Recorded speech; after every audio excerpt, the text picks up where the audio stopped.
The MotoGP racing activities on Sunday at Phillip Island were disrupted, with only the Moto3 race and half of the Moto2 race being completed. The MotoGP riders did not get a chance to hit the track due to extreme wind speeds. MotoGP's race director, Webb, anticipates that negotiations will be held to potentially change the date of the Australian Grand Prix in order to mitigate weather-related disruptions in future races. The Bureau of Meteorology recorded gusts exceeding 50 km per hour on Sunday, although the circuit's location overlooking Bass Strait likely experienced even more severe winds. Forecasted gales of up to 87 km per hour were expected in the surrounding waters. Unrideable conditions had been predicted for Sunday throughout the week, and despite organisers attempting to shift Sunday's schedule an hour earlier in an effort to outpace the inclement weather, they were unsuccessful. This marks the second time in 3 events that the sport has lost part of a day due to high winds, as a similar situation occurred in 2019, when qualifying had to be postponed due to extreme weather. Webb indicated that Dorna, the series organiser, wishes to see the race's timing changed to a period more likely to provide consistently better weather on the island. He anticipates discussions with the Australian Grand Prix organisers regarding a potential date change. I would say that negotiations will take place with the Australian Grand Prix Corporation and Dorna as to whether there's a time slot that's better for us as far as just a chance of good weather, because we can't guarantee it, he told reporters on Sunday. Webb acknowledged that it would be impossible to alter the date of next year's race, as it is already scheduled for the same October weekend.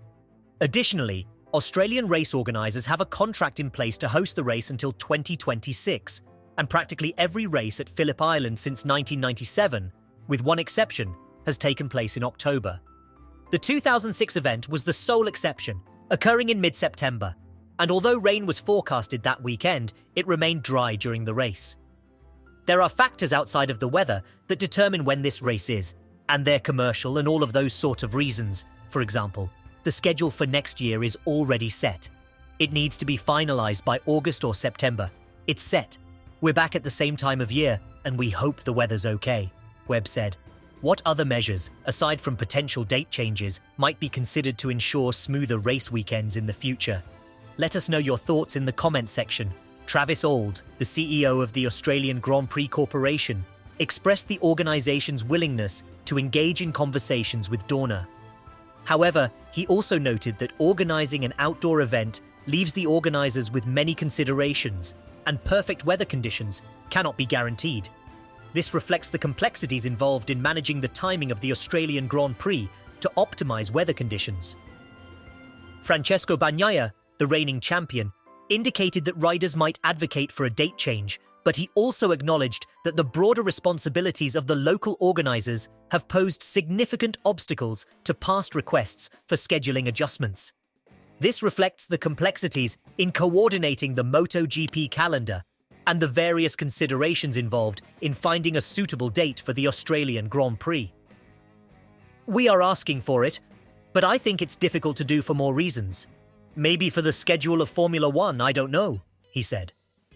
The Australian Grand Prix Corporation is responsible for both the MotoGP Australian Grand Prix at Phillip Island and the Formula One Australian Grand Prix in Melbourne, typically held in March or April.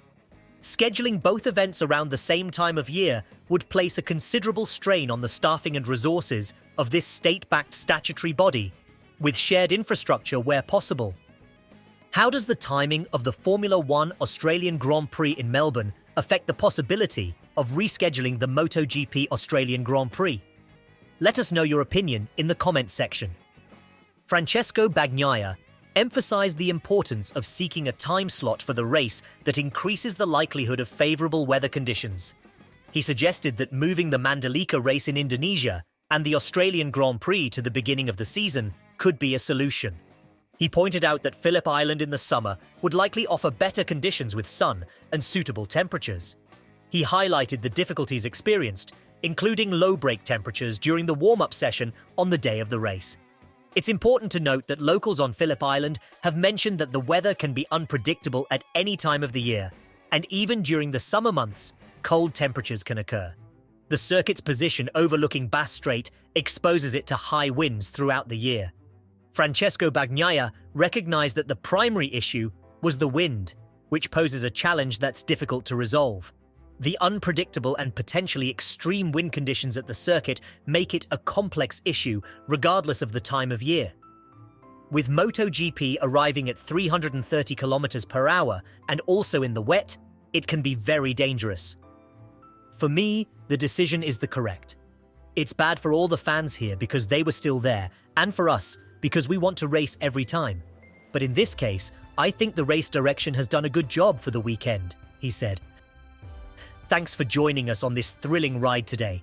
If you're as passionate about motorsports as we are, don't forget to hit that subscribe button and ring the notification bell so you never miss a moment of the action. We've got more adrenaline-pumping races, in-depth analysis, and exclusive behind-the-scenes content headed your way. Stay tuned, stay revved up, and we'll see you at the finish line in the next video. Until then, keep the rubber side down, and as always, live life in the fast lane.